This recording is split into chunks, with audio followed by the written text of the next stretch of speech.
لە یاریەکانی پاڵەوانەتی یانەکانی کوردستان لە شالی هەورێر لە یاریەکانی قۆناغی پێش کۆتایی ئەنجام درا و هاوشێوەی 2 ساڵی ڕابردوو هەولێر و نیشتیمان گەیشتنەوە یاری کۆتایی.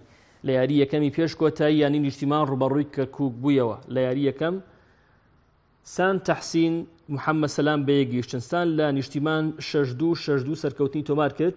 لە یاری دووەم لە جووتسان و جووتیار لە 6-3 براوە بوون و نیشتیمان گەیشتە یاری کۆتایی. لە یاری دووەمی پێش کۆتایی هەولێر و بروسک بە یەکگەیشتن. لە یاری یەکەم عالی ئەبوزێد لە هەولێر و سەرمە دڵشادی بردەوە و 6-0 و 6-2. لە یاری دووەم لە جووت سەرمەد و عومەر لە بروسک و زەورا لە بروسک ڕوبەڕووی علی و فارس بوونەوە. لە کۆمەڵی یەکەم هەولێر 6-4 پێشکەوت، بەڵام لە کۆمەڵی دووەم بروسک قەرەبووی کردەوە و 6-2 پێشکەوت.